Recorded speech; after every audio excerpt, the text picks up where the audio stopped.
What's going on, guys? Welcome back to the Against All Odds podcast. I'm here with Vic. Vic, welcome. Thank you. Of course, man. Glad to be here. Yeah, of course. I'm excited to have you. Yeah. So what I do for the podcast usually is I just go through some random questions that pop in my head, quick fire, and then just go straight into your story. Sounds good. Have you listened to anybody's podcast? I listened to Ryan's, Ryan Williams. You hopped in with the longest podcast. Yeah. He told me he's the chatterbox. So I just listened to him and learned a few things. It was funny because about hour and 15 into that podcast, I realized that we had only gotten up to year 16 of his life. No way. And I was like, that's actually funny. I was like, that would happen to Ryan, to be fair. I looked at the clock and I was thinking about it. I'm like, we've just talked about his first pro contract, and this guy's had 12, 13 contracts in his life. Yeah. I was like, I got to start speeding it up. Speed him up. But it was good. It was enjoyable. All right. So let's roll the intro and let's get into it. All right, so first question, full name. Victor Ventura Bezerra. And where are you from? I'm from Chicago. My parents are both Brazilian, dual nationality. So you were born in Chicago, though? Born in Chicago. When all my family, other than my brother, mom, and dad, are in the United States in Chicago, and then everybody else is in Rio de Janeiro, Brazil. Mm-hmm. How often do you go back? When we were younger, we went more often, more consistently. Mm-hmm. Now we go once every 2 years. But family is, Brazilian family, we have a lot of family. Mm-hmm. And so it's either, we see them every year. They come visit us in Chicago or we go to them, but we try to go out there as much as possible. I mean, for me growing up there, Brazil is, I feel at home there. Mm-hmm. Not as much as Chicago, obviously growing up there, but I grew up in a household that was very Brazilian. We spoke Portuguese at home. So, we try to go as much as we possibly can. Mm-hmm. Do you support the Brazilian or the U.S. national team? Brazilian. Okay. Brazilian. I just growing up with my dad, obviously huge Brazil fan. Mm-hmm. That 2002 World Cup was just constantly on my TV. Like before I went to school, it was Japan against Brazil, in Germany at the Dortmund Stadium. We're watching Ronaldo phenomenon, So growing up, I had a passion and love for the Brazilian national team. Mm-hmm. Okay. Awesome. Yeah. Now I'm going to do a whole bunch of just random questions. Let's do it. I'm ready. All right. Favorite dessert? Tiramisu. Oh, that's a good answer. Yeah. That's a quality answer. Really good answer. Yeah. Rutzy came on and he said he doesn't like desserts. That's a lie. He's lying straight through his teeth. Rutzy would say something like that. Okay, he's like, I don't like sweet desserts. So. No, that's not true. He eats chocolate chips every morning. What are you talking about?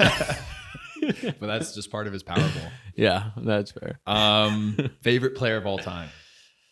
Ooh. Two come to mind. R9. Mm-hmm. I try to emulate somewhat of my game towards him and whatever I can. Mm-hmm. And then the second one is Kaká. I think Kaká because growing up, I never had an explosive body type. Mm-hmm. I wasn't controlled explosive. Yeah, that's exactly. That's what we have to tell them what that means. But no, Kaká is like long strided, mm-hmm. Talented player, and I thought that if I watched a lot of AC Milan back in the day, a lot of Real Madrid when he was in his prime, and those are the two guys that stick out to me for sure. Yeah, good. Both Brazilians, you're good. Yeah. I played against Kaká. Did you really? In a preseason friendly, yeah. When he was at Orlando? Yeah. Wow. When I was at St. Louis FC. And just our team just could not stop talking about how excited everybody was to play him. Yeah, trying to ask him for his jersey, like all this stuff. Like, bro, this guy, Ballon d'Or winner. Yeah, that's crazy that you got, as a USL player, got the opportunity to play against somebody like that. That's unreal. I met, just to give you, not to make you feel old or anything. Yeah, okay. I met him at Orlando when I was a freshman in high school. Oh, okay. Quality. Yeah. And What year was that? That was maybe 2014, I want to say. Uh-huh. I have to look back at the photos, but I waited for an hour outside of the hotel because I knew what hotel he was going to stay at. And I met him when I was younger. I can pass you the photos. It's so funny. My dad's excitement on his face of meeting this guy, especially in his prime years. But such a chill guy. Yeah. I don't know what your experience was when you met him, but so calm, so he was willing to make time for us. It was, I mean, and just the way he carries himself is just, somebody you want as your idol, Yeah, bro. He was very chill on the field, very confident, and he just would chop every time I get the ball. Open up, and if it was on, he would just ping a long ball. Yeah. And if it wasn't on, you'd start to reach, and he'd chop, and he'd chop. He chopped one of our center mids like 3 times, drew a foul. I mean, you top think of about the box and scored it. You think about like who he used to train against, like prime Maldini. You know what I mean? Like prime Gattuso, like playing with Seedorf, Shevchenko. You have like his team at AC Milan might have been one of the better teams assembled in the Champions League. You know what I mean? Like, and for him to be the standout player in a team like that it speaks volumes. Yeah, yeah. And he was deceptively strong and fast. Like you watch him play, and you don't think he's like unathletic, but like compared to a lot of the athletes out there, you're like, absolutely. Okay. But he was quick, fast, and this is when he was older, and it was preseason friendly. That he's not taking 100%. Absolutely, it was cool to see. Yeah, it was awesome. Yeah. Favorite vacation you've ever been on? I've been on some cool ones. It's funny. I tell my girlfriend this. One of my favorite trips, if not my favorite trip, was we went to Miami last year with her family. It was just her mom, dad, uncle, aunt. It was so much fun. And I don't know why. I think a lot of my vacations used to be very family oriented, and I'd say like going to Brazil with family is something that's somewhat, I'm used to. So it's not like when I go to the Christ and go back to Brazil, it's good to be there. You know what I mean? It's like home. And that's basically what we used to do for vacation. Like my family didn't do the Hawaii trip, so having a trip that was, kind of vacationing outside of my immediate family was something that was very new. And I think that trip to Miami was probably the most fun I've had on a vacation. That's awesome. Yeah. That's sick. Where would be your dream destination? To live or just to go on a vacation? Like I was like, if I could give you $10,000 to go on any vacation in the world with you and your girlfriend, where would you go? It's a tough question. I think I want to try Asia at some point. We're going to Europe for the first time this December. Okay. But I've been to Madrid, Lisbon, you name it, Paris, Milan. I've been to those cities. I'm pretty well traveled in terms of Europe, and I love it. Like I go back every other year if I can. But something I haven't done is Asia, and I'd like to try something in Thailand, or I've heard crazy things about those places that are just like beautiful, like you drop dead beautiful, drop dead gorgeous. So I got to do some of that at some point. I want to hear what your favorite vacation is. Favorite vacation ever? Yeah, probably the Maldives for our honeymoon. That's what I like. That's something that I want to try doing. But like it's like it wasn't like it was perfect for a honeymoon, like because you just go there and it's just like exactly what you think. Little sharks barely swimming in the water, perfect crystal clear water, just hanging out. Yeah, but it wasn't like fun adventure.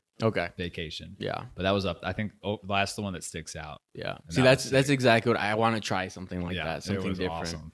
Just get married, man. Yeah. That's a little down the road. Yeah. And age. We didn't even talk about your age. How old are you? 24. Born in 2000. So I'm 8 years older than you. Yeah. Which isn't too bad. It's not bad. Yeah. It's not bad. What messes me up is when I used to think of like 03s when growing up, like the academy age group of the 03s are like, man, the 03s are so young, like they can't really compete with our level right now. And this is at 14, 15, 16. I'm like, they're so young. My brother's in 03. That's why I think of that. But now I'm hearing like 05s making debut in the Premier League. I'm like, what? 06 is 07. I'm like, oh my God. So Like, I am getting. The worst is when you're watching a game and the announcers start talking about a player like Kyle Walker and about how he's still quick for his old age or something. And you're like, I'm the same age. I'm the same age. That one hurt. Yeah. That's when you know you're getting up there. It's you're climbing up there. That's funny. Last question. Favorite movie of all time?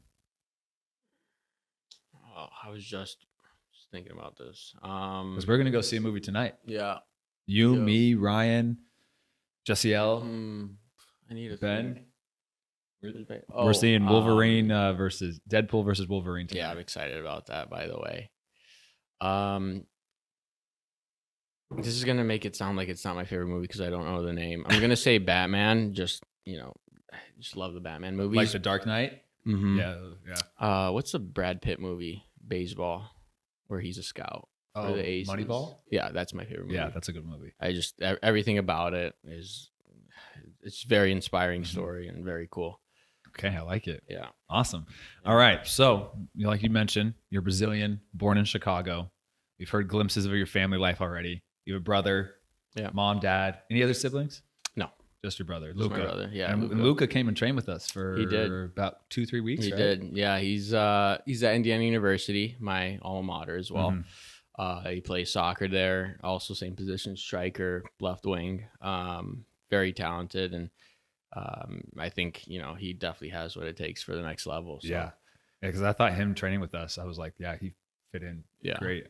I mean, every time he was on my side, I locked him up a lot. but then against other players, he was cooking on it. Yeah. That was good. He's a good kid, though. We went out golfing with him too. Yeah, no, he's a character. He's he's got a lot of similar characteristics to me, but also very, very different. Yeah. And did your dad play at all? My dad didn't. My dad has an interesting background. He's super into sports. Was very, very athletic at a young age. He swam almost to a point of getting to the Olympics for Brazil. Wow. And then when he moved over to the United States, he decided that he wanted to pursue a new passion and picked up Brazilian Jiu-Jitsu. Okay. And so he's primarily responsible for bringing the Gracie brothers. It's a big, I mean, if you're into jiu-jitsu, you know who the Gracie brothers are. He brought them from Rio de Janeiro, Brazil, and Sao Paulo into Chicago and opened the first few, they call it academies, in Chicago. Wow. And then that kind of expanded. He became a black belt, and wanted to pursue a career in the UFC, and ended up not doing so because of he always said me and my brother were a big reason of why he wanted to keep it a little bit more I don't know, UFC's dangerous, right? So he wanted to stay a little bit more safer on the safer route. Oh, once you have a kid, it changes you. Yeah, I'm sure bro, I drive the speed limit. I used to always go over the speed limit. Now I'm just driving, I'll get there, no worries. No pressure.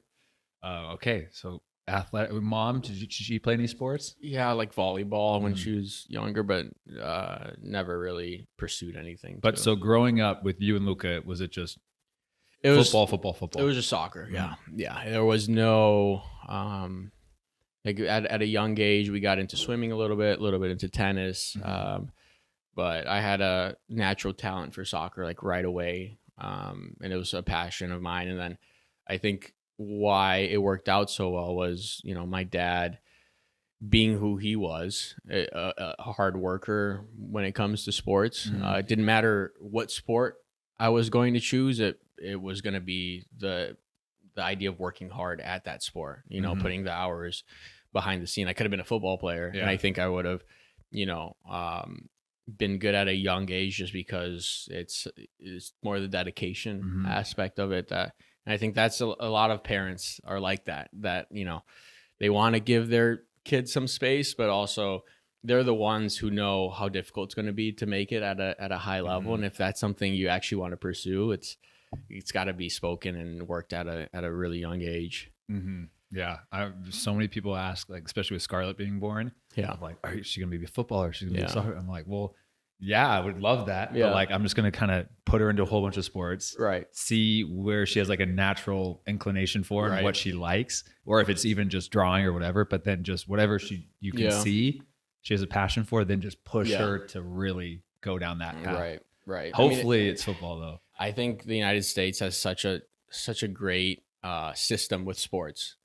I think, in a lot of sports, in a lot of countries, including Brazil, like sports are great. Mm-hmm. It's a great hobby to have. It's great to be able to occupy your time with that stuff. But I think, when you get into an older age here, you have the opportunity to go to college. Mm-hmm. And I think that is one of the coolest things that there are about the United States is college sports are huge. Mm-hmm. And they have them in any big college, they have the sport you're trying to pursue. Mm-hmm. So I think it's something that's extremely undervalued in the United States. Like people have to be like, wow, that's an opportunity of a lifetime right there. Because people do, like especially Europeans, I feel like talk a lot of shit on American college soccer. For sure. Which I get. 3-month season is weird. Right. The extra rules of subbing in and out is weird. There's some weird things about it. Right. But the opportunity to go get your degree while you're playing at a really high level with some of the best facilities you'll ever see. Yeah. And to have that group of friends and then to just be able to continue on to see if you want to go and play pro. Right. It's like you can't do that anywhere else. It's unheard of. At that level. It's unheard of. I think it gives you the perfect backup plan as well. You get to, finish your major, and if you're good enough, you get, a scholarship, so I think it's unbelievable. The opportunities. Yeah. Which makes sense because both you and your brother ended up going to Indiana. Yeah. Which is powerhouse. Yeah. That was, quite the experience. I was able to thankfully win Big Ten Player of the Year, Offensive Player of the Year, Big Ten Player of the Year, and then Mac Herman runner-up in 2021. And that, also propelled me to, have the contract that I had in Chicago. Mm-hmm. Which is crazy. That's awesome. Yeah. I was just trying to get Big West second team. That was my goal. Did you enjoyed it though? College, bro, I loved it. Yeah, I loved it. I had a really good group of guys. Loved the 4 years there. And at 18, I was nowhere near ready for the pro level. Yeah, like technically. Right. And then so I just needed 4 years, and luckily I had a really good group of guys where it's like extra training, extra technical work, and we trained. And then USL 2 in the spring doing that. And then by 2021, I was ready to start to push into the pro game. Right. So it was perfect for me. Right. Didn't get my degree, but it was perfect for exactly what I needed. Because if we didn't have that, I would not have been able to play pro. Yeah. So it was huge. And I had such a good time with it too. Yeah. So growing up in Chicago, all soccer with your brother, was the goal pretty much from 5 years old, just I want to be a pro? Yeah, absolutely. I don't think there's any hesitation there. That's what I wanted to. That's always what I wanted to do. It's all I've, in my eyes, all I've been really good at is, playing football. And I had the people around me to support me and thankfully, and, push me towards that goal. And, signing my first professional contract was definitely a moment of realization of wow, all those extra hours, all that extra work. This is, the moment of realization. It was a big deal for me and my brother, and I think it gave even my brother some inspiration to do the same. And I think he's in a great position to do so himself right now. Mm-hmm. Yeah, that's awesome. And then were you playing academy in Chicago? I was, yeah. I played for the Chicago Fire since I was 11. Yeah. They merged a club team that I was with the Chicago Fire Pre-Academy, it was called at the time. Mm-hmm. And from then I just, made the first tryout, continued on, did well, and kind of progressed, Mm-hmm. And so you're training 3-4 days a week with them? Yeah. And then you're also doing extra stuff with your brother and dad? Yeah. I mean, it was... What did the extra work look like? For me, so I lived in a building. When I say I lived in Chicago, I lived in downtown Chicago. Okay. For those who know Chicago, Navy Pier is, Navy Pier. Yeah. And then that black building right in front of it was my building that I grew up in. So always in a building setting, there's not a lot of outdoor space. There's, we have Olive Park. It's cold most of the year. Mm-hmm. So we had to get creative.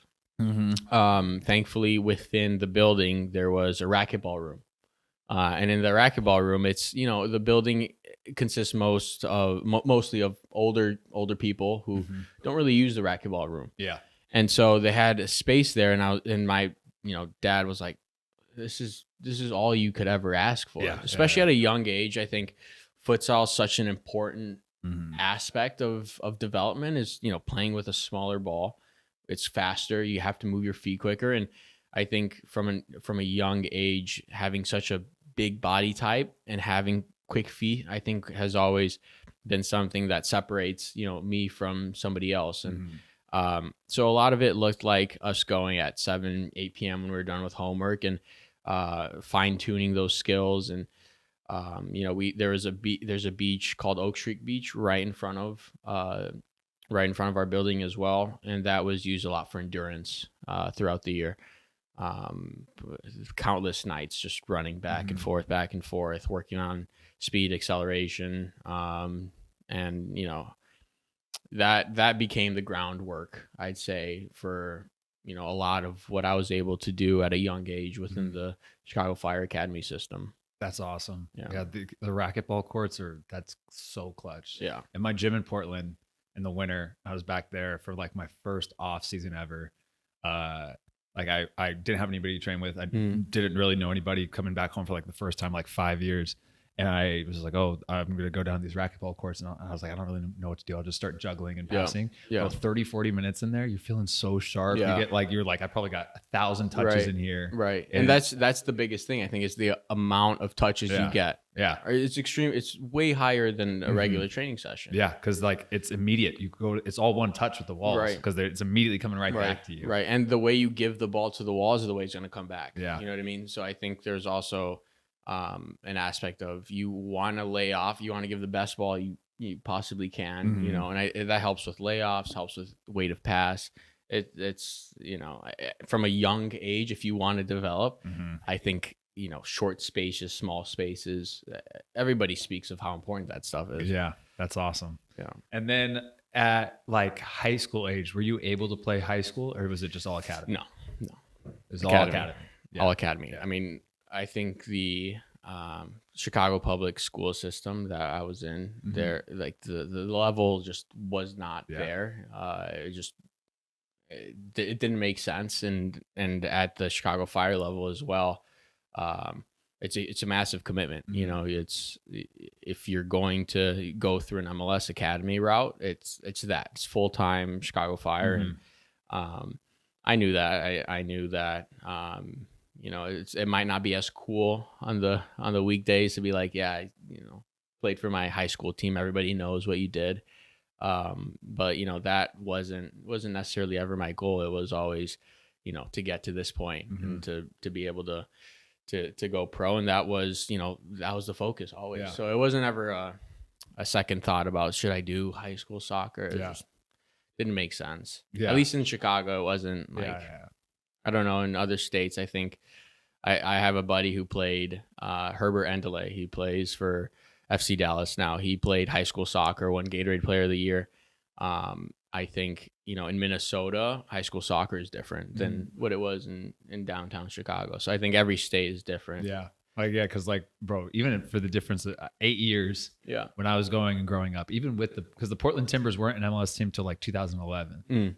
That was my senior year of high school. Okay. So like growing up, there was not a single academy team in the state of Oregon. Right. So you're like, all right, what else are you going to do? I got this club team that trains twice a week for an hour and a half. Yeah.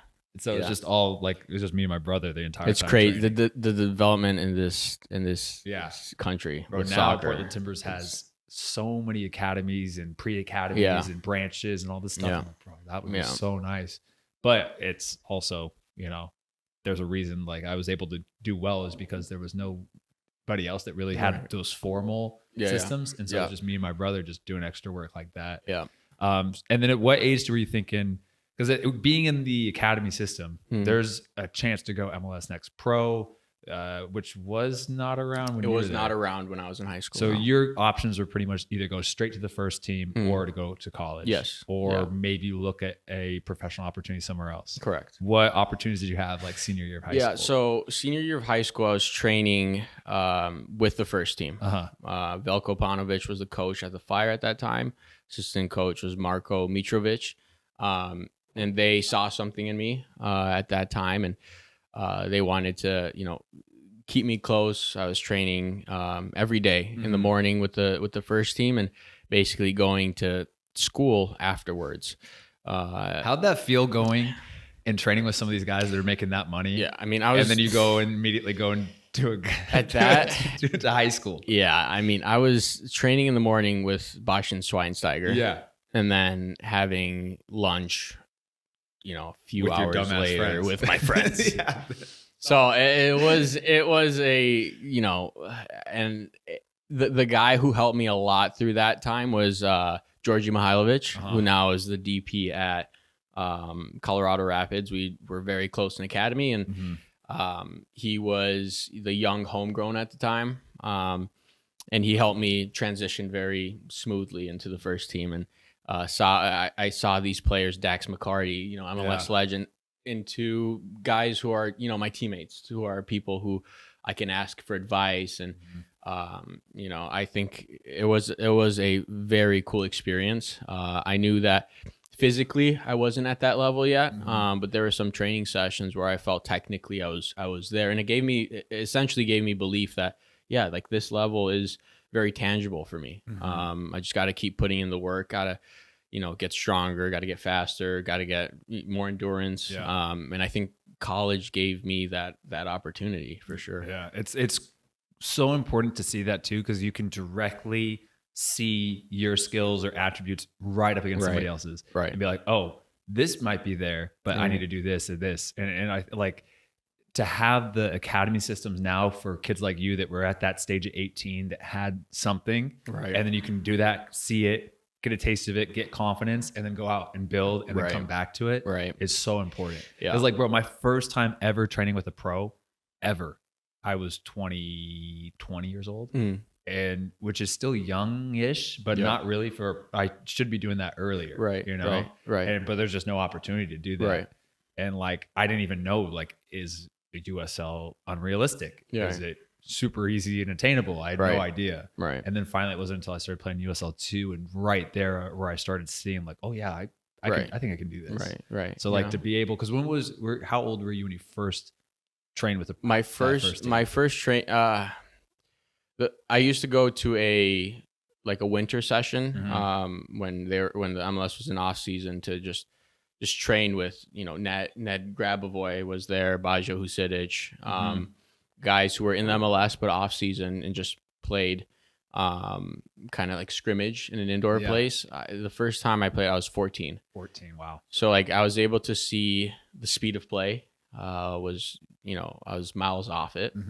And then it also, gave me an introduction of, what exactly did I have to do in order to get to that speed. I'd say then the second time I had my first opportunity with the first team was when I was, I want to say 16, maybe 17. And that was quick. I got two training sessions with them, tried to do too much and was humbled very quickly. And, I got the feedback of, we know you have ability. Right now it's about showing us that you can fit in. Yeah. You're a role player now. Right. Yeah. Right. And so then when I was 17, 18, I got another opportunity and my focus was two touch, simple, show that I can be here. And then that's when I got an opportunity. I trained with them for a year and a half before I went to Indiana University. Yeah. I think that's so important too for a lot of people to hear is like that when you are a young player that's getting that first chance, it really is about like they see something in you, but they just don't want you to disrupt the session's flow. Right. If you can play one or two touch and keep the ball moving and not disrupt the flow, for sure, you're going to get invited back. For sure. And then when those little opportunities come where you can do a little bit more in the 11v11 or whatever, take it. But yeah, if you're doing so much, and even if you do something great, but you're disrupting the flow of the ball and the speed of play, you're going to get kicked out of it. Right. And if you want to get more chances, just fit in, be a role player at those moments. And then in those tiny little moments where you can do something special, do something special. And just learn. Yeah. You know what I mean? Like I was in a very fortunate position where I was going to be humbled no matter what because of the people who were in that locker room. But, you know, if you come as a young player, especially now that we're, you know, in our teams and we have a young player coming up, I think it's so, I love players who are like, you know, what could I have done better here? You know what I mean? I think, you know, us as players who are part of a team now, we have somebody come into that. We want to look after that. You know, we want to tell them like, yeah, gotta play quicker here. Yeah. 2 touches, always face, you know, the field, see past the first line. That's what I do with Maxie all the time. Yes. I'm like, Maxie, come here. Like, Maxie, look, just like, ask me questions about wisdom and what, you know, what he can work on. And I'm always there in his ear, helping him out. No, that's important. Which is why he's having such a great season. I agree. I think so. I think it shows, you know, first year of you in Detroit. Maxie's best year. That's not coincidence. No, exactly. That can't be coincidence. No, but it is important. It really is with to learn, especially if you're the younger guy. Ask questions. Don't be afraid. You don't need to come in there with a big ego. People know the fact that you're here, that you've got something, you've got talent. Right now, just ask questions, learn, and try to keep up with the speed of play as best as you can. That's crazy. I can't imagine being a teenager and seeing Bastian Schweinsteiger. It was very cool. I think. What was the craziest moment that you had that you're like, this is different? He called me Victor for the first time. When he said your first name. When he called me by my first name, that was the coolest moment. Just because he was like, all right, he knows who I am. Yeah. You know what I mean? Like he's multi-Champions League winner. I watched him in 2014. I was in the stadium in Maracanã, the final of the World Cup. He was man of the match, easy. Yeah. And so for him to, you know, come over to Chicago and then, you know, be not my teammate because I wasn't part of the team, I'd say, but to be somebody who is giving me advice on the field. Yeah. For me, it was, you know, mind blowing. Yeah, that's insane. Mind blowing. That's cool. You think that's the? I mean, you've also played with Shaqiri. Yeah. Shaqiri is also different level. Yeah. Just ability is I remember his first year he did something in training. He elastico with his weak foot and then inside stepped, curled it back post, crossbar down. And I was just like, wow. Like he is just being, it's not necessarily like, it's aura. It's just aura. Like it's his ability on the ball was it's just different. You know, it's very difficult to explain, but you see it in those moments where the game is super fast. You know, a defender comes at you hard. He has the ability to just slow down the game with his first touch, and then have the whole field available for him. It's very cool. It's happened, you know, a few times in my career when somebody has just, you know, I'm just amazed while I'm still into the game, while I'm still focused, you know, trying to participate, trying to do well in training. It's those two players just different. That's awesome. And there's a reason why they've had the careers that they've had. Because it's like you don't have that long career and that successful of a career without having something different like that. For sure. That's awesome. Yeah. So you were training with the first team. Did you have any other opportunities besides going to Indiana that you were considering? Yeah. So it happened very quickly for me. You know, I was in a position where I decided to take a gap year actually. So I was a senior in high school and, you know, I had offers, I had opportunities. I had a very good year in the academy, scored a lot of goals. But I was also training every day with the first team, and that for my development was everything. It's all I was ever, you know, playing for is to get a first team deal to be able to at least train with the guys. You know, I wasn't. It was the amount that I was learning and developing in that time was priceless for my career. So, you know, me and my family decided to take the step of let's take a year. Like what's better for my development at this age for me to be in a locker room with, you know, guys who want me there, who want me to get better, especially Marco and Marco and blanking on his name now. Marco and Petrovic. I'm tweaking right now. That's the power of the cameras. Yeah, man. we're gonna cut this in half. Velko and Marco. Mm-hmm. They were both guys who wanted to, improve my game. Mm-hmm. They wanted me there. It was something that was very important to me, and so I decided to take a gap year, and kind of just keep developing there. And then within that, I think my first 2 games of the season, I scored a goal against Toronto, and then St. Louis came to Chicago, and there the UNC coach was there, and the IU coach Todd Yeagley were there, and I scored 2 goals that game.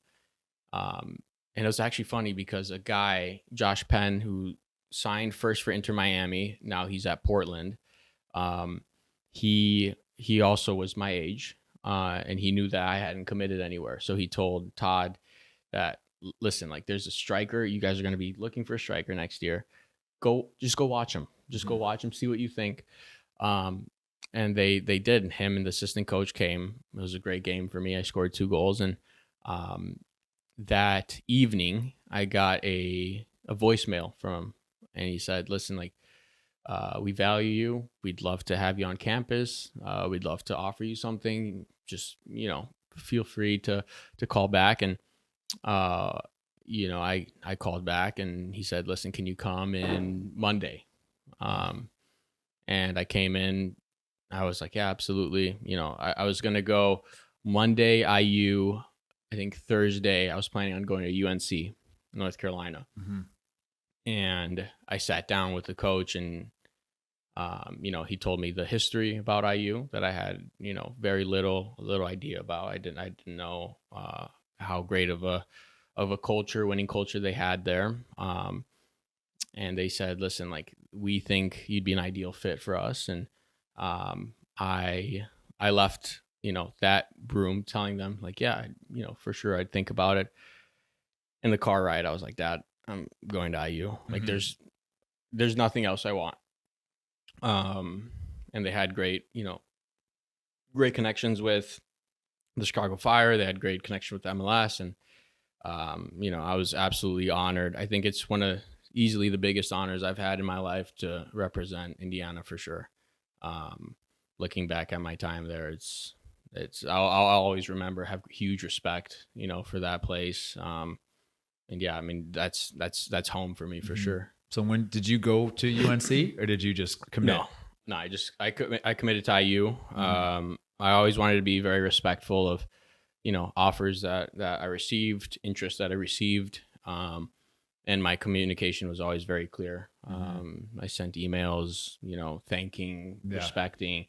But again, it's everything I needed and wanted. And I was very thankful that I was able to go there, and because there's so many places you can go. Yeah.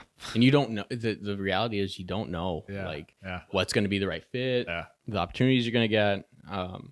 And thankfully it went very smoothly and worked out very well. That was the first real big decision of my life that I had to make. I think it is for most people. Yeah. And I remember, because I had UC Davis, Gonzaga, and Oregon State. Okay. And like, UC Davis is the smallest school out of all those. Right. And I was like talking to my mom and dad, and kind of like, yeah, these are the pros and cons of all these. I did my official visits and talked to the coaches.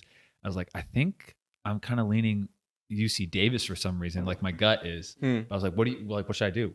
My mom and dad both were like, this is your decision, 100%. And I was like, it kind of clicked. I'm like, wow, this is, I could make the wrong decision. I could make the right one. I could, I don't know. My parents were like, yeah, you're not going to know. Yeah. You just got to go with your gut. It's scary. Yeah. It's a huge decision. I think it's also interesting because you have a mixture of like academics, like you're working about applying to school, through high school, right? But then you have this completely other side that's all about, what are you doing to impress the coaches and doing well? So you got to keep up the grades, but you also got to, show on the soccer field. It's very interesting. Yeah. Like, you'd wish that there was a little bit more support with that, especially coming out of school, at least in my opinion. They kind of, you're an adult. Like, you gotta, for the first time, like, be sure that you're keeping up with everything. You got responsibilities, stuff that you overlook. It's definitely, it's a very, like, it's the best time in your life, I think. Yeah, it's so much fun. It's so much fun. Yeah. There's nothing like, I felt like almost like a pro, because I always considered school to be important, but in college you only have a few hours of class. Right. And so the way you can work your schedule is you can be free a lot of the time during the day. Right. And I was like, oh, I can get an extra session in. I can hang out. I'm like, I felt like a pro at that time. Yeah. Yeah. And then you get your little per diem when you're at the preseason. I'm like getting paid to play. Rich. You're rich. You are rich. Bro, I thought it was awesome. But the group of guys is so much fun. For at least it sounds like where you were at, where I was at, it was amazing. Yeah. And then obviously you had a really successful career at Indiana. Yeah. How did it start? Like, how's the first couple of years? Yeah. So my first game against Pitt at Armstrong Stadium was a little tough. We actually went down 2-0 early in the game. And you know, we were shell shocked. You know, like my class was extremely strong. We had Roman Celentano, goalkeeper for SC Cincinnati. We had me. We had Aiden Morris, who's now at Middlesbrough, was at Columbus Crew, won 2 MLS championships there. Bro, I played against him at Columbus, and he was tough. He's top, mate. Bro, he was hard to mark. Top. I have nothing but good things to say about that kid. I remember thinking, too, like, oh, thank God. I think he subbed in or something in preseason. Yeah. I played him at Hartford. And I was like, oh, I got this young kid. Like, thank God. And he was dangerous, man. Yeah. Fast, athletic, powerful, good on the ball. I was like, this is not easy, bro. I thought I was going to get an easy opportunity here. Right. He was good. So we had Josh Penn. We had our incoming class, I think, was like, top 5 in the country, maybe top 3. I want to say it was second rated in the country. But yeah, we came in, I think 6 out of the 11 starters were freshmen. Wow. And so it was big responsibility. And we got shell shocked completely. First, 45 minutes we're down at 2-0, people coming and kicking water bottles in the locker room. Older guys were like, whoa, like there's levels to this. Yeah. We ended up coming back, and then 2 days later we played UCLA at home. And that was kind of where everything started for me. We were down 1-0, and I scored my first goal in the second half from outside of the box, and I think that's where the coach was really started with everything. He's like, okay, this guy can kind of take the pressure, kind of handle it in tough moments. We can kind of bet on you. And I was lucky that that situation came up early within the year. And, I think, that we won Big Ten's regular season and the tournament. And then my first Sweet 16 against Kentucky at home, we had tied Kentucky 0-0 in the regular season, ended up playing them in Sweet 16. And I scored my first hat trick when I was freshman in college. And I think that propelled everything. I think that gave the coach all the confidence in the world. He's like, all right, he's a fit, right? Like that was kind of like what established, I think, all the confidence he had in my second year and third year. I mean, it was everything kind of clicked in the way that I was hoping that it would. Yeah, that's awesome. It's important to get that like almost like pressure release where you feel like the coach trusts you. After a game that you don't score, or you don't have the best performance, is going to put you back in there unless you keep on screwing up. But to have that, it allows you to play more free, and then you get your best games. Right. Essentially, it took the weight off my shoulders, and then we had the COVID year the next year because it was 2019, my freshman year. 2020 was COVID. And it basically prepared me for my second year. We were training every day in masks and whatever, like all the mandates. It was a crazy time. But throughout that time, it was very evident to me that, Victor's going to be the guy. You got to give the ball early. If he's open, give it to him. And that gave me, as much as it was responsibility, that gave me more confidence to be able to, want to play. And that was the year that I won, Big Ten Player of the Year. That's the year that I was, finalist in Matt Kerman Trophy. And that's the year that we went to national championship and lost in the finals to Marshall. So that was kind of my pathway through college. I was very grateful. I mean, it just happened very well. And I think one of the cool things is throughout that time, I was very focused on academics as well, because I knew that I was hoping that my career would take me pro before, my 4 years ended in college, in which it did. And I was able to fit enough credits to a point. And again, Indiana helped me a lot with this. They made some classes that were only in person online, just so I could graduate. And so I have the president of IU to thank for that, and Scott Dolson and a ton of people that I, very grateful for even allowing me to graduate. So, that was also super important to me. I'm the third person on all my family to graduate in the United States with a college degree. So I was very, very, very grateful for them. That's awesome. Yeah. Really cool. What's funny is I've had somebody on my podcast, Eric Bird, back in like 2021 or something. He was a national championship winner. Wow. Back like probably 2010 or something. But like, and we got to hear that side of winning it. Yeah. I've never had anybody that's lost the finals. Yeah. How was that from your perspective? Yeah. I mean, so I would say it was definitely the biggest heartbreak I've had in soccer. There was nothing I wanted more to win the national championship for Indiana, because they gave me so much. They gave my family so much. Like my brother ended up committing there, and that it's truly a place that like I cannot thank him enough. I will never be able to. Did your brother, was he there when you were there? No. Did you miss him by a year? I missed him by literally a year. And that would have been so cool. I think a lot about what would have happened if I stayed and he was there with me. I wonder if things would be any different, how they would have worked out. But I mean, it's hard though, because when you have the year like you did, it's almost dumb not to capitalize off that. Right. Like, and your stock's not gonna go any higher. Right. And so, I mean, losing the national championship, that was. I like to think of it a little differently.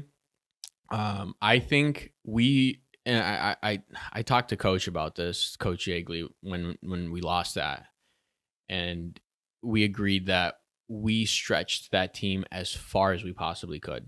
So like for the talent that we had, what we had available to us, I think we stretched that lineup as far as we possibly could. We were off by. We hit the post twice in that final. Like we ended up losing golden goal against the best college team I've ever played against, by the way. Marshall had unbelievable players. And I thought they were the best team, definitely in the NCAA that year. But I mean, we were inches off, hit the post twice. Goalie made some great saves. Lost golden goal, one goal at the end, just killed us. And I think that was definitely the time where I was like, all right, football is not all about, it's not going to be all glory, it's not going to be all good days. And that was it took me a very long time to get over that, for sure. For sure. I had a weird thing, and this is at a very different level, because this was the Big West Championship, not the national NCAA tournament, but it was the Big West final. And I always kind of maybe I was just young or whatever, but you just kind of see your life and your story as it's going to be like a movie. Right. And I'd viewed my senior year going into the Big West final of the championship, we're going to win this and go to the NCAA playoffs. And we had won our conference. So we were first place in conference. We were the favorites to win and everything. And then we ended up losing 2-1 against it. I can't even remember, but we didn't make it to the NCAA tournament that year. And I was it hit me. I'm like, well, it's not I can lose. Yeah. I always in my head, I was I was going to win no matter what. Yeah. And it was took me a while to realize it's not it's not how it but works. I think that's this that's such a cool thing about sports. It relates completely to life. Life isn't just going to be this, thing where you get promotion after promotion after promotion. You get to retire early, have a great life. You're going to, the highs are going to be high, the lows are going to be low. Got to stay even. You know what I mean? Yeah. And I think, again, that was the first time that I really, really experienced heartbreak. It was, no high school girlfriends that broke up with you or anything? No, not. I didn't. That's a little bit more complicated story, but let's get into it. Yeah. No, college is college, right? Yeah. And you enter college as a freshman, and you think long distance is going to be great, and then first frat party hits, and you're there, and you're just like, wow, options, So it's not necessarily a very smooth wasn't a smooth breakup there. That's tough. Yeah. I mean, I made mistakes when I was a teenager. Let's not pretend that I'm perfect here, but nobody is. Yeah. I mean, you and Mimi have been together forever, right? That's forever since we were both 6. Yeah. That's true love, Yeah. Like, we never fight once. I met actually, funny story if you want to get into this. My current girlfriend, we actually met at IU. We met at IU my freshman year. She was all athletes at IU. They get these athlete backpacks. Yeah. And there's some people who want to show it off. Like, look, I'm an athlete. I didn't. I like to keep my Lululemon backpack on. Mm-hmm. Like, I wasn't going to switch it. And so I saw that this girl in my class had a little like keychain almost that said Indiana women's golf team. And I was like, wow, like she's a golfer and she's pretty. Like I gotta find some way to talk to her. Yeah. And so she ends up going. There's this one time I always sat to the back right of the class, not like middle. I wasn't a bad student. You weren't the first row kind of guy? I wasn't the first row, but I'd be middle. Yeah. And I'd always be focused because that was always, academics were always important to me, to be completely honest with you. But she would sit front and center, and I would just basically look at her. Every class that I had, I wanted to make sure she was there. And so, middle of the school year, I was like, you know what? Today's the day. I'm going to talk to her. Yeah. And she ends up going to the teacher at the end of the class. And I'm thinking of okay, this is the perfect time. I need to think of something to ask the teacher so I can stand in this line to talk to her. Yeah. And I basically go behind her and I'm like, hey, are you an athlete here at IU? And she's like, yeah. I'm like, that's really cool. What do you play? I'm trying to get her to, I'm Victor. I play for the men's soccer team. And she goes, yeah, Maddie. Nothing. Very nice. Yeah. Nice to meet you. Yeah. Very one word response. And so that's, I get her Instagram. That's it. That's all that happens. Yeah. And basically 4 years later, I see that she's coming to Chicago very often. And I'm starting to text her hey, I see that you're coming to Chicago. You want to, go out sometime? Do you want to? And she's like, hey, guess what? I'm going out tonight in Chicago. I'm here to, visit my friend. And ever since we hit it off, but it's so funny that, everything, I feel like everything that I have now in my life, it came from IU. Yeah. In some sort, my job, my career came from IU. I think my girlfriend came from IU. Mm-hmm. And my brother's there now. Yeah. So I think it's funny how yes, I'm 4 years out of college, but it's directly, completely, kind of. Isn't it crazy too to think about the little decisions that you make in those moments? Imagine if you just would have gone no, I'm not gonna. Yeah, exactly. Or you didn't get the Instagram, and just from the couple one word answers, you're like, okay, well, nice to meet you. All the best with your season, and walk out. Right. It blows my mind to think about that. Yeah, it's crazy. It is. Little decisions make the biggest of difference. Mm-hmm. Which is just, it blows my mind. I didn't know that. I thought that you guys got together at IU. I didn't know that it was later down the road when she came to visit Chicago. Yeah, I was single at the time at IU and tried to get to know her. What's her side of the story now? Well, it's funny because she always she's always like, oh yeah, I remember that. I was no way. I was not interested. No, she was like, there's no way I wasn't interested. I was like, you gave me one word answers every time I asked you a question. Do you think that was just the self-defense, just being a girl and getting guys talking to you a lot? A little bit. She always tells me I don't remember that story at all like that. Mm-hmm. I thought I was being super nice to you. Did she think she was flirting? No. Oh, she just thought she was being nice. She was just being nice. she says now that like, oh, I knew that you were in my class. You were that cute boy. And like, no, you didn't. No, you didn't. But yeah, it's a crazy story. I mean, just from that interaction, that was it for 4 years. And now every time she's like, I wish I dated you through college, like, and it's like that. Sometimes you never want to leave on the wrong note with anybody, because I think you never know what happens down the line. And I think that's a perfect example of like it didn't work in that moment, but keeping in contact in little ways. I think that applies to things bigger than just relationships as well. I think that's with business and all that stuff. I think we could talk business here too. Yeah, man. we are business people. We are business people. What was funny with Mimi is when I was at Davis, I think it was my junior year, and we only got like 1,000 to 2,000 fans a game, like really small stadium, really tight, compact, but it was like really intimate and it was like really close to the field. And so it was really easy to look up in the stands and see who was there. Right. And so one of the games I remember, I looked up and there's like these 2 blonde girls, like front and center. I'm like, oh, wow, they're cute. Yeah. And I'm like, okay. And then I don't remember how the game went. I was just thinking about those girls. But I got a Facebook friend request. Wow. That's going to age Facebook, me. Yeah, on Facebook. Instagram was like, bro, Instagram was just pictures of my food at that time. And then with it crazy filtered stuff, it was just coming out. So I think it was like just coming out at that time. And so like I got a Facebook friend request from a Mimi Duggar.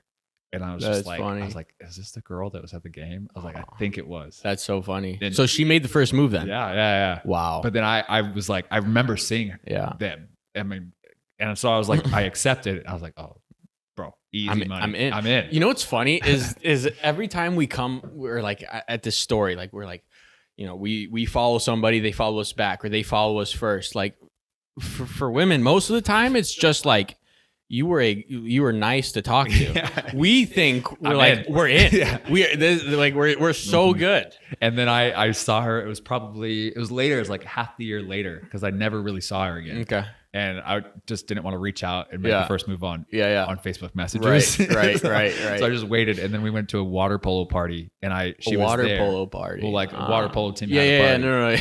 No, we weren't actually playing water polo.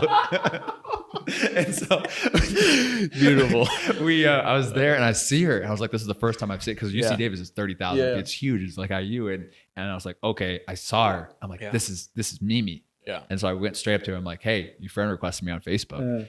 And she's just like, I don't think that was me. I was like, no. And she kept on playing dumb. She's like, no. I was like, no, you did it. And she's like, are you sure you didn't? I think you friend requested me. I'm like, no. That's funny. I don't know. That's really funny. And so we were like, had that like arguing back and forth of like who had friend requested the person. Yeah. And to this day, she says it. She's like jokes around, but she knows that that's she sent me the friend request. It's always better when there's like a funny-ish story. Yeah. Like I love the fact that I was rejected the first time. Like that for me will always be so funny.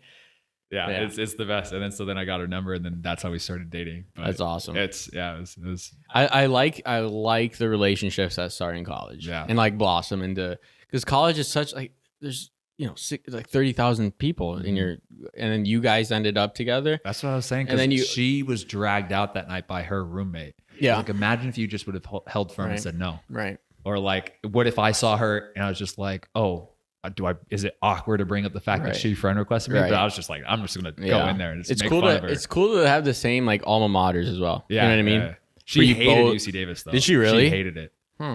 I loved it because it's like,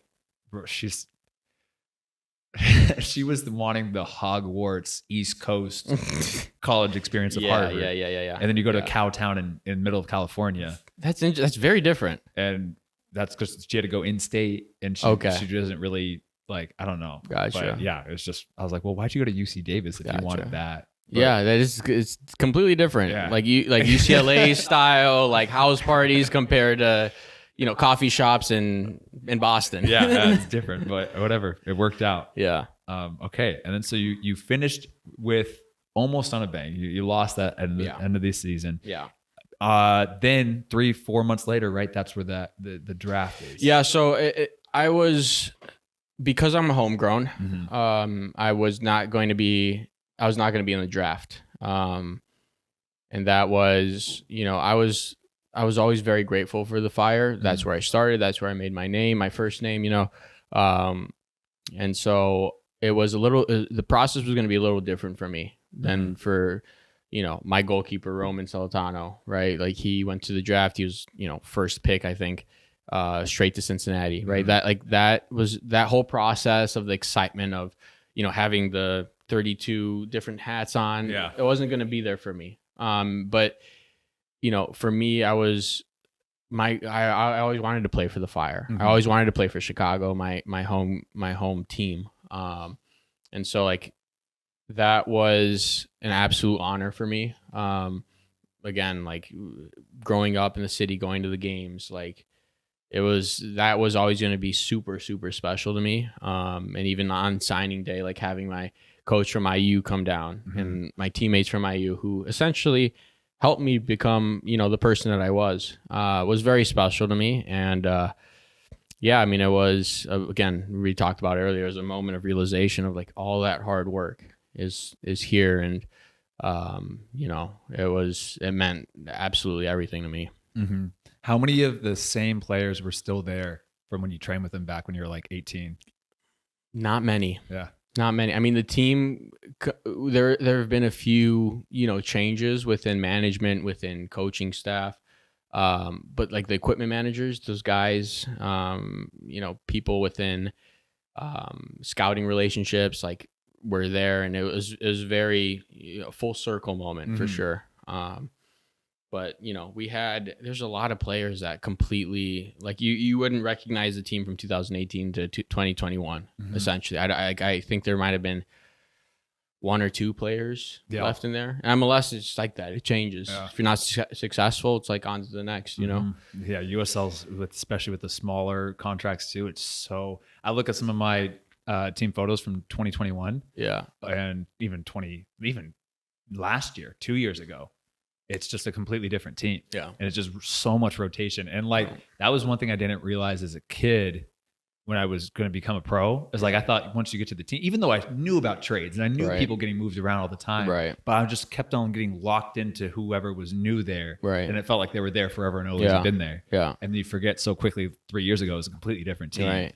And your favorite player was once at a different team. Yeah. And I once I got to the pro level and realized how much uncertainty there was and how much like movement, it like shocked me, even though I knew in the back of my head that's how it was going to work. It was really weird for me. Yeah, it's you got to realize that like people come and go, and that's something that's very tough. I mean, even like here with Ali, like Ali Coot, now he's back home in Europe. Like definitely somebody who I came in, like they just put us in a room together. Yeah. And like we instantly like very close, very good friends. And maybe 2 months, 3 months into me, I mean, he truly became like my best friend like, very quickly. 3 months into knowing him and playing together, he's across the world. Yeah. And that doesn't really happen in like the NFL and the MLB. Like they'll get traded, but they're a plane ride away. Yeah, you know what I mean? I don't have to cross the ocean to go, see a close friend. And, I feel like I hear a lot of NFL guys be like, damn, like that locker room was real cool. And like, being together with those guys are, but like in soccer, it's a worldwide sport that people get moved, here and there. So, that's a reality of our game that I also did not expect to feel as much as I do now, for sure. Yeah. I had a super similar situation. One of my like really, really close friends, roommate, everything. There was one from Macedonia, another one from Serbia. Okay. And then like once we finished the season in St. Louis, they left and they didn't come back to the US. Right. So it's like, I'm still even talking to like one of them, but like, bro, I haven't seen the guy in 7 years. And like, when am I going to be in Macedonia or Serbia? Exactly. That's the reality. I mean, I don't know. Most likely not, right. Unless I make a specific trip to go and see them. Right. But like, it is cool with like Ali or whatever. The cool thing is I have done random moments where you're in New York. Yeah. And then a random teammate is who lives in England is like, bro, I'm in New York too. Right. Like, oh my God, let's go see each other. And you're like, that's a cool little moment. That'd be sick. And the more you play, the more people you have all over the world. Yeah, right. And now it's just like, oh yeah. Like my brother was trying to go up to and watch Ipswich versus Brentford. Okay. And I was like, well, I know somebody from Ipswich. Right. We played at Ipswich. I know somebody who played at Brentford. Right. So I was talking to both Ryan Williams and Ben Morris, just both about stadiums, tickets, all that stuff. I'm like, it's well, cool. Ryan knows everybody. Ryan literally knows everybody. He's like, yeah, he's coached me. Like, what? What are you talking about? Yeah, he does. He can go up to any single player in the world, talk to them about their career, and find a link within 30 seconds. 100%. He played in Brazil. Yeah, yeah. Like, what? He knows people that, like, I'm like, how do you know who they are? He knows everybody. It's crazy. That is crazy. It's crazy. I love that guy. But yeah, so you said you felt really like a moment of realization of like all this work, the fruition came true. Were you more excited just to start training with the first team again, or were you nervous now that you were a contracted player? How did the thoughts going into the preseason go? I mean, I wanted to come in to the Fire and be somebody who wasn't seen as a homegrown. And I think that was something that for me was, you know, I wanted to be seen as a player who had done well in college and was ready for the next step. And so, you know, I was nervous of how I would be perceived, what type of player they would see me as. And, you know, I think also there was definitely a pressure that was added that I wanted to do well for my city, right off the bat. And, the reality is when you come in from college, you are restarting completely. And I always wanted to separate the success I had to what was in front of me. And I try to do that with, you know, every opportunity that I have is separate what happened to what's in front of me. And I think, you know, coming in, I was fearful of not having the success that I had. But I also knew that this is a different level. And something that actually Aiden Morris told me on my first year that I keep, you know, close to me every day is, every situation is different. So like, I never compare myself to a situation that, you know, a teammate or somebody I played with, if they're doing super well and I'm like, I beat that guy though. You know, how am I, you know, not doing as well, but he's killing it. I never think about it that way. And what I like trying to do is realizing I'm in my situation right here. Like focus on myself, focus on what I'm doing. And I tried doing that as much as I possibly could, throughout my career in Chicago. And I think, you know, it's tough because it's a place where there wasn't a ton of success. And so, you know, tensions are high. Who's given opportunity is based on, you know, who have proven themselves. And, so there was always like you know, for me, I was nervous to be able to, you know, make that jump, but I also had to realize I'm in this situation. I am at a club that is trying to rebuild, that's trying to become better. And any way that I can, you know, help at the end of the day, any way I can help this organization become better is going to be my responsibility. And whether or not, you know, that happened or not, that was always going to be my goal. And it's still my goal is how can I help? How can I be my best self that can help this team, you know? One thing that always helped me, or that I realized when I got older, is like because I had a rocky start to get in the pro level, right? Like bounced around a ton, still bounced around, but like really struggled. I went over to Germany, came back, got told no so many times at lower level pro teams. And I was so jealous of all these other players who right out the gate of college were super successful. Right. And I did the same thing of like, well, I scored more goals. I was better. Why are they having so much success? I can't get a contract in the USL. Right. And then like almost all the players I was really jealous of those first couple of years. And I kept on telling myself, just focus on yourself. Right. Your time will come. Right. Everybody, you know, their careers are at different paces and all that stuff. And then all the players that I was really jealous of, flash forward 5 years. Right.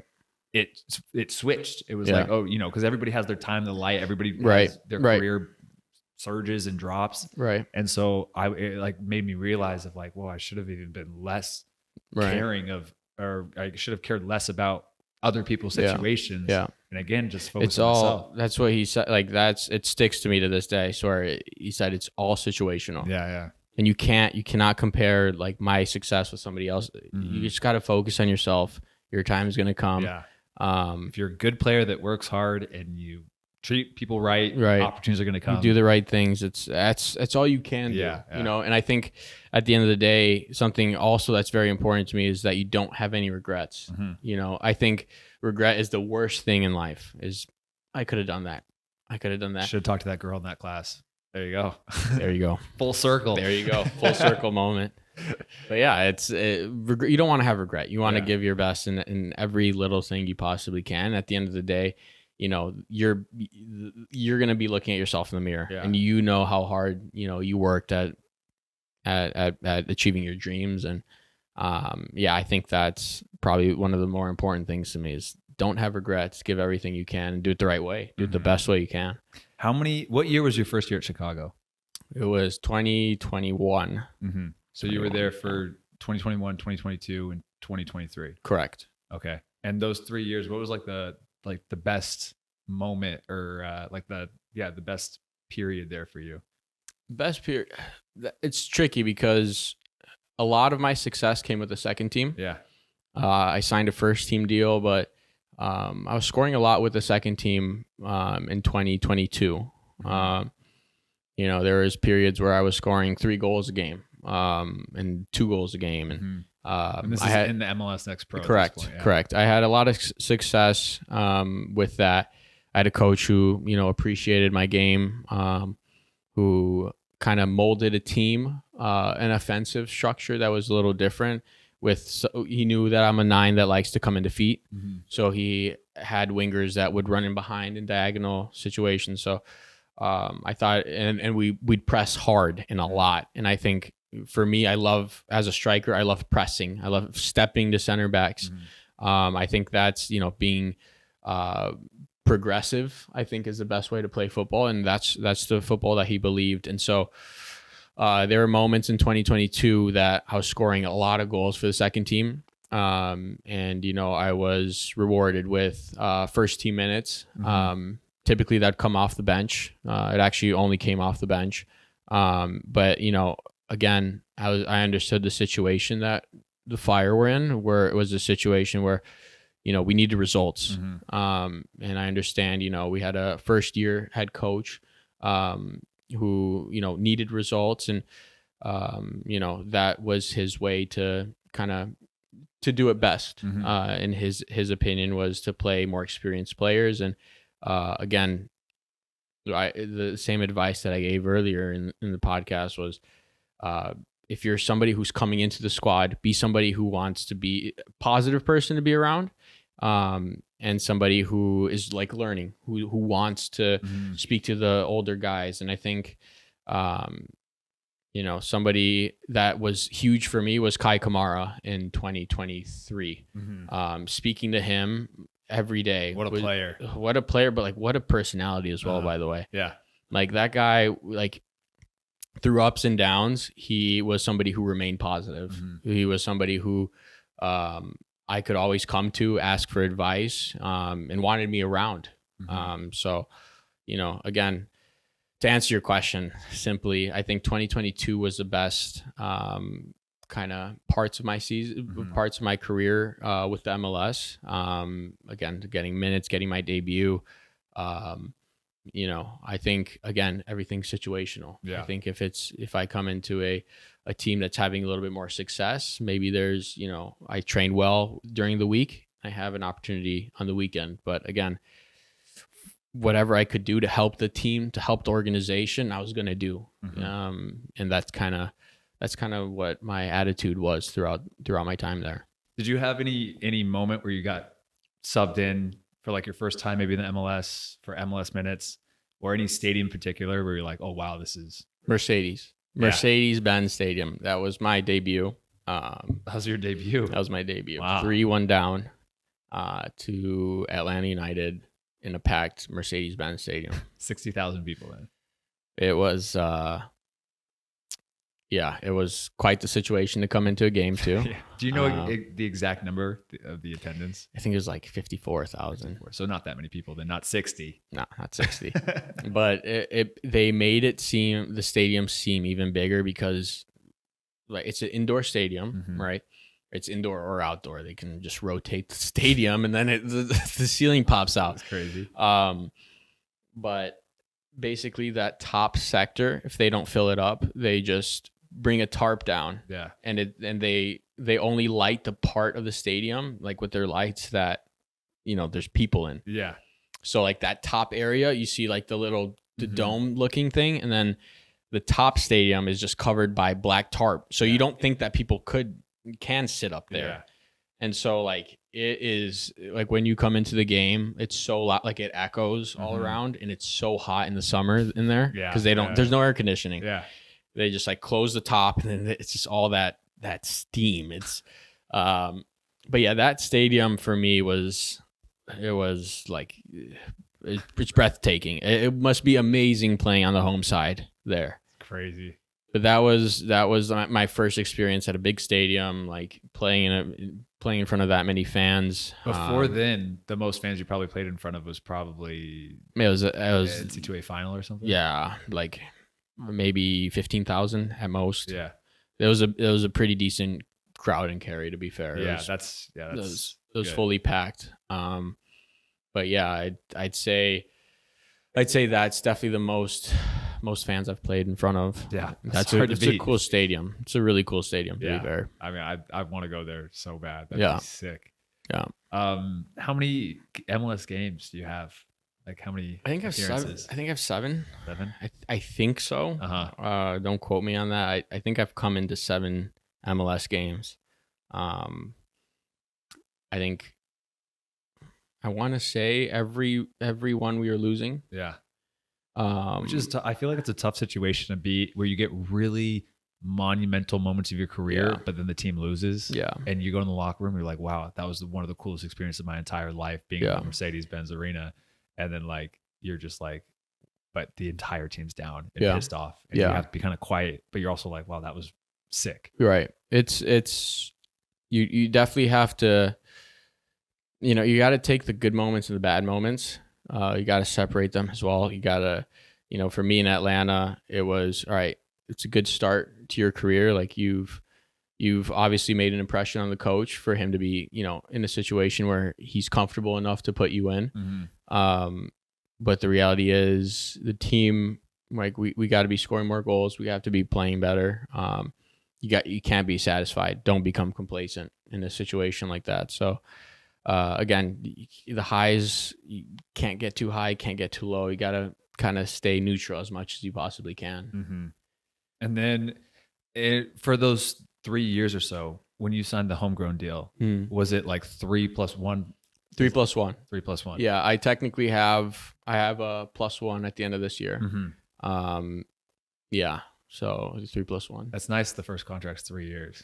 Yeah, it gave me a little bit of time to just understand the league that I am in, and kind of realize where I can be successful.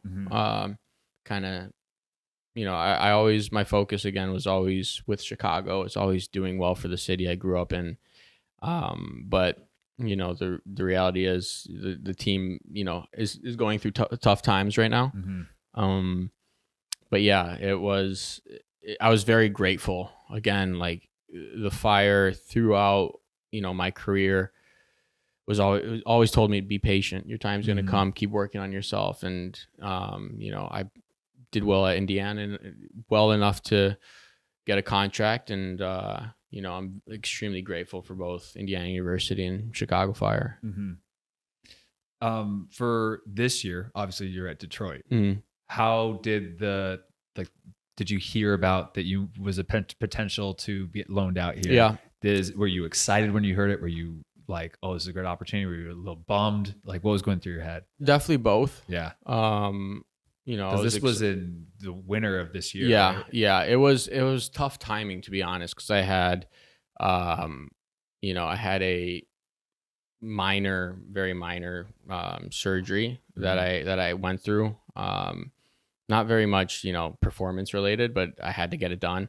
And then as soon as I got out of that, they were like, Vic, what do you want to do here?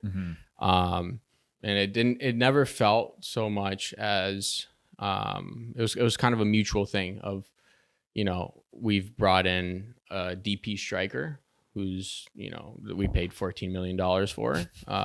Obviously somebody with that money is going to be prioritized. Yeah. Where, and it was a question I was asking constantly in preseason with the head coach, with management. Where do I stand? I want to continue to get better, continue to develop. And, Danny and Detroit were eager to get me here. I had other options to go to the USL. And, I was very inclined to, being under a coach who was a striker, and at an EPL team, and who appreciated my game. I just wanted to do well. I just wanted to have a great season. And, I think I was definitely really excited for a new start, 2 years and a half at the same place, wanted a new start. And I thought that was the best decision at the time. Because, it's getting loaned out or transferred or traded or whatever. It's like you said, it's kind of both all the time. Yeah. You're excited about the new opportunity, but there's more uncertainty. Right.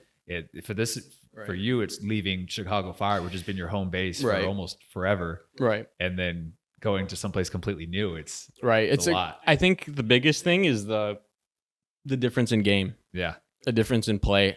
The USL is so transitional. I'd say I even to this day, I'm very much used to a style of play that's possession based, keeping the ball, moving the ball. And in the USL, it's constant transition of balls in the air. We got to try to settle it. And I think even specifically in our last few months, it's been we focus on different things. I think transition is probably one of the most important pieces. And even now with the way that we start our team, the guys who play, I feel are the best players we have for transition moments. And I think those are the guys that right now are going to help us win games. And I think in the MLS, it's if you don't keep the ball, you're going to get punished. Yeah. You got to value the possession. And in the USL, I think it's a little bit more like whoever transitions better, it's constant transition. And so to be honest, I'm still trying to get the rhythm of, not keeping the ball as much, but having the right moments of energy bursts to make the right decisions on the ball. So I think I think that's something that's very different than what I'm used to. I mean, it's spot on because it's like, I remember I did this video like 2-3 years ago. Yeah. And it was like just a vlog. And I was talking about my numbers, my GPS numbers from the previous game. Yeah.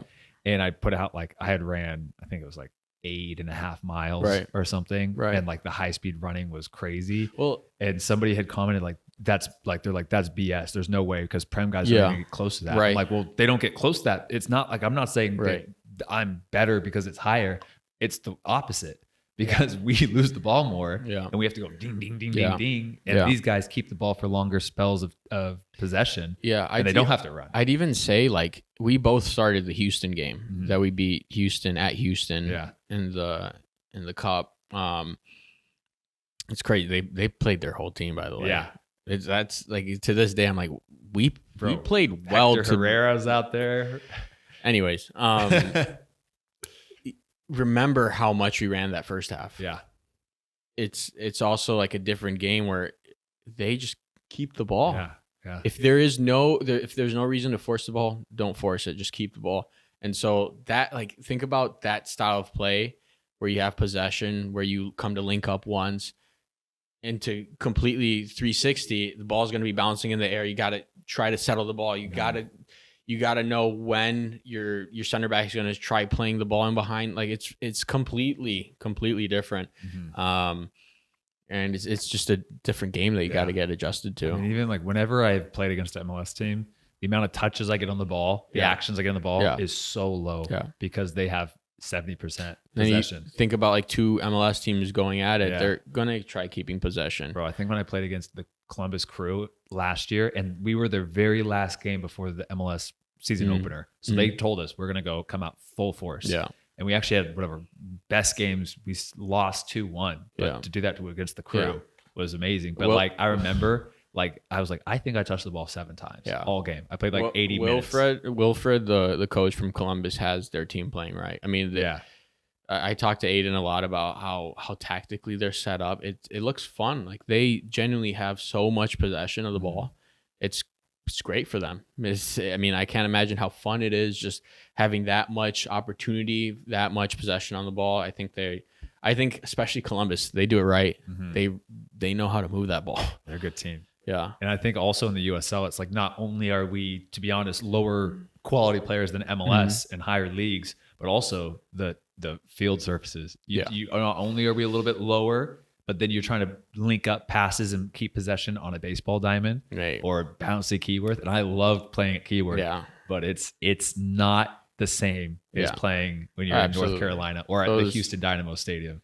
It's different. Yeah, you're playing on surfaces that you actually struggle to control the ball with. Like I need to play, and that's the tough thing as well. Like, take North Carolina's field for an example. Like, I can play football on that. You know what I mean? Like, I can take a good first touch. Like, if you strike the ball cleanly, you know where the ball is heading. Here at Keyworth, you got to play different. Just the turf, it's very different. The balls are bouncy, they're a lot lighter. And again, the MLS, you typically, if you play on turf field, they water the turf field. It's nice. The ball sits on it right. So again, like, you know what turf field is really surprised with how bad it is New England's. Yeah. It's matted down. Yeah. I heard recently they refluffed it. Yeah, refluffed it. Yeah, because I was expecting, they still watered it, to be honest, and it was still better than a lot of turf fields, but I was like, this is rough still. Right. Yeah. And then, so, you're here at Detroit. Once the season ends, are you going back to Chicago? Yeah, I'll be going back to Chicago. My situation is both, kind of in the air. Yeah. Got to see what next year is going to look like. But yeah, I'm just, trying to stay humbled, trying to work as hard as I can, trying to be as fit and as ready as I possibly can for any situation that's thrown at me. That's kind of all you can do. I think also, like, not knowing your situation is a scary thing. Yeah. Just in life, it doesn't really matter how good of a situation you're in or what you could be. If it's your last year of contract, you're trying to do everything you possibly can do to stay ready, to stay and to take your opportunity, essentially. So that's kind of where I am at. I'm fit, I'm ready for any opportunity that comes my way. I'm very confident of that, and just gotta keep working. Yeah. What's crazy is for the last 10 years, I've been in that every single year. Even the 1 year I signed a 2-year really was at Hartford last year. Oh, so you then I got traded. Yeah. Every single off season I've gone in with uncertainty of I don't know. Right. Especially the beginning of the year, like there was no rules about when teams had to get back to you by or right. And it was a free for all. Yeah. And it was crazy. It was the Wild West. And like it can keep you up at night sometimes, just stressing and thinking about it. For sure. But there's always going to be another team, always opportunities, For sure. I again, like you just have to be ready. Yeah. You got to be ready. Yeah. That's the reality of things. You got to be ready. You have to, take every opportunity that you get. Mm-hmm. The weird part too is, like, I remember Mimi and I would always talk about this, is you go quiet, or at least for me, I'd go quiet for weeks, not hear anything from my agent, teams, whatever. And I'm like, oh my God, what's going on? And then all of a sudden, in a span of 2 days, I have 3 teams interested. It's funny. Like, it's some weird. Teams wait for other teams to make their moves, and then they're all of a sudden I can imagine. But that's one thing when I'm all done and I'm retired. That's one thing I will not miss. Yeah, is I agree with that. Period. I agree with. I mean, I'm not very used to it, right? Because my first year of uncertainty was this one. Mm-hmm. So yeah, I mean, it's definitely it's scary, but again, if you're doing the right things, if you're ready, if you're fit, like that's you doing your part to be ready for whatever comes next year. Yeah. And then, that pretty much is up for today. Yeah. Now, last 3 questions of the podcast. All right. You ready? Yep. All right. So, one, what has been the all-time worst moment of your career? Like lowest period? Not a fun question. Yeah. Not a fun one. This makes me really think about it. I'd say like the worst moment, like the hardest moment was probably, I'd probably say my worst moment, the hardest moment was definitely losing that final in the NCAA. But now in terms of like tough situations, tough moments that I've had, I'd say, to be honest, this year, while I love the team, I love like every player on our team. I'd say there's definitely moments where, I'm kind of like working, but I don't know necessarily what's going to happen. You know what I mean? I think, this year and last year were tough years for sure, just because I didn't achieve what I wanted to. I know what I'm capable of, and not necessarily hitting that mark. I'm not hitting that mark. And so I think the toughest thing is you working so hard, but it's not, clicking. It's not clicking. Yeah. And, you're doing the right things off the field. You're working hard. Your mind's in the right place. You're doing everything, and it doesn't click, and it doesn't click. And so like this year and last year, I think are just years where I'm just trying to, I know it's gonna give. I know it is. I'm confident that, I do the right things because, it's for the right reasons. Right. And, I believe that everything's going to work out at the end.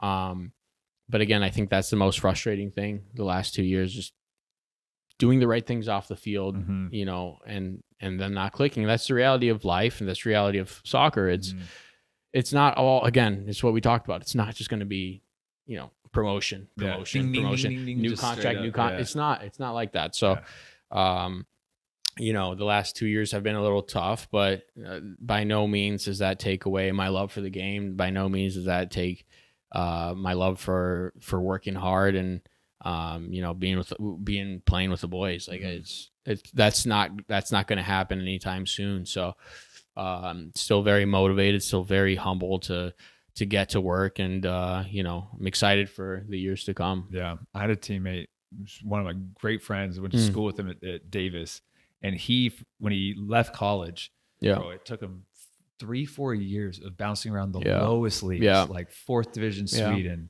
like going and playing USL 2 for a year as like a 20-year-old, and just bouncing around, struggling and doing all this.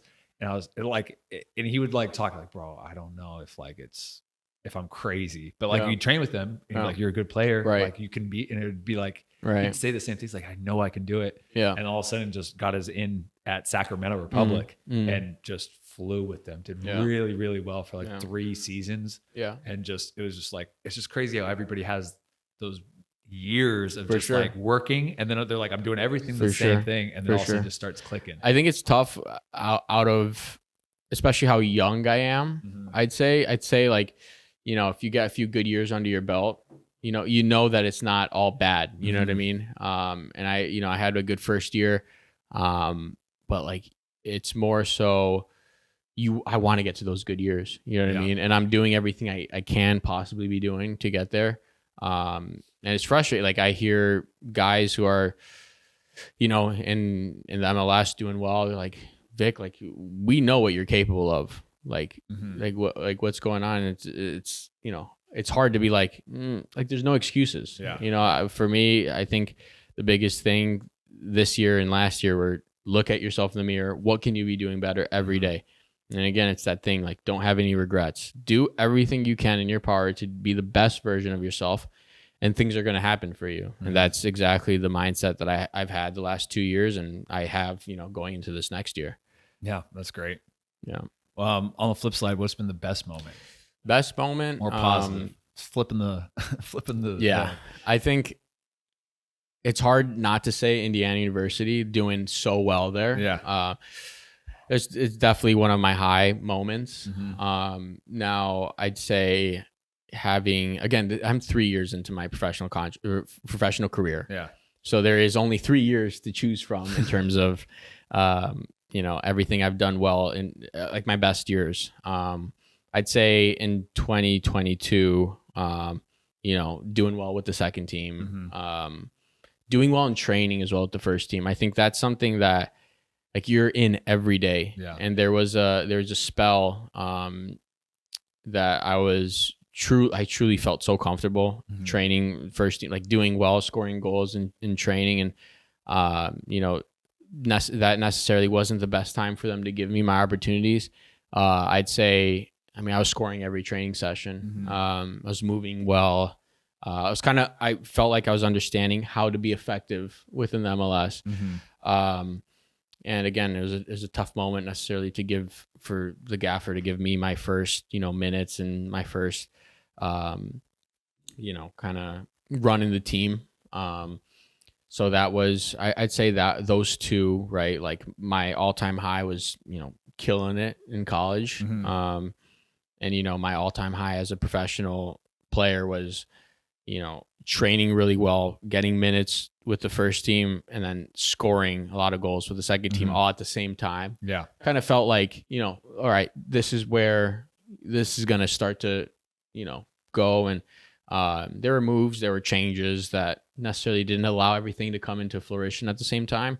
But that, again, that's the reality of things. I'm going to get another opportunity. I'm going to get another chance to kill it. And, hopefully things align at the right time for me to get my opportunity. And when I have my opportunity to take it. Yeah. It's perfect. Yeah. Last question. All right. If you could go into a time machine. Okay. And you could go back any time in your life and go talk to little Sticky Vic. Yeah. When would you go back? And what would you say to him? I'd go back probably to the time of my first signing and just be like, this is you from 3 years later. Don't ever take things for granted. And I don't mean necessarily any situation I'm in. I mean, take the highs and be very like grateful of them. Because being a professional soccer player, there are not too many highs. There are highs, there are lows, but when you have a high, embrace it. Be like, this is good. Don't ever become complacent. Not that I did at any moment, but I think, now knowing how difficult it is to have those highs, to be at a high. And again, like I'm talking about, this is me on a USL team that's doing extremely well and going to playoffs. And so, I'm talking from experience of being in the lows, being in the tough times, and just know, like, tough times are going to go, they're going to be back. There's going to be people who rate you highly. There's going to be people who rate you lowly. Just keep working. Don't think about the outside noise. And again, I think if I knew, don't compare your situation to other people early, I think that would have saved me a lot of sleep. Because I was always looking at my teammates from IU and being like, they're getting their first starts in MLS here. And I'm still coming in off the bench in some games. Like, where's my opportunity? And it's not like that. I gotta every day I gotta work hard. Every day I have to show up, do well, don't take shortcuts. And that's just essentially what I would have told myself, a few years back, is just take every win, be happy with them, but keep going. Yeah. Just keep going. Yeah. I had a teammate tell me really early on in my career, which I'm really thankful for. Yeah. He's like, bro, if you get a good career in the USL Championship, you'll play in 200 games. Yeah. That's a crazy long career. Right. 200 moments is not that many moments. Yeah. Yeah. And out of a 10, 12 year long career, out of the 200 games, you'll probably lose half, win half. Right. It's just the law of averages. Right. So that's 100 games, 100 wins. Right. And then you keep going, and it's like, how many of those wins are going to be in losing seasons where you're upset? Right. Or how many are going to not play that well? He's like, you might only have 25 amazing games where you played well, your team wins and you're winning and it's a good vibe. Yeah. So he's like, every single game that you even get into, like, look around, soak it in. Every win, soak it in. Absolutely. Because numbers, 25 is not that many times. No. You know? No. Even 200 is not that many. That's true. That's true. Again, like there's going to be lows, there's going to be highs. Stay neutral. You know, stay in that middle where, you know, you take the highs as positives and the lows as, you know, what can I do to avoid that again? Yeah. For sure. I mean, that's our career. And the thing is also our professional soccer careers aren't going to last forever. Right. So like, if you're going to do it, be happy doing it because it's not going to last forever. We're going to be looking back even on those tough times. Yeah. Like, I wish we could go back there. I know. That's you know what I what tell I mean? myself. Like, I come in grumpy all the time. Yeah. You know? No, to be fair, you're one of those guys who are never grumpy. Always energetic. Because it's fun, man. Yeah. But yeah, anything else that we didn't cover? Anything else that you want to talk about on the podcast? No, I mean, I think that's it. I mean, you're doing a great job. This is quite the setup. So I appreciate it, man. Keep it up. Hopefully I'll get this video out on Sunday. Yeah. Hopefully we do another interview sometime along the line and, you know, we can come back to this and be like, listen, everything came into fruition. There you so go. Yeah. Got to keep those vibes positive. I love it. Awesome. Yes, well, Vic, thank you for coming on the podcast. Appreciate you having me. Yeah. Appreciate you having me. Great work. And everybody, thanks for listening. I'll see you in the next one. Peace.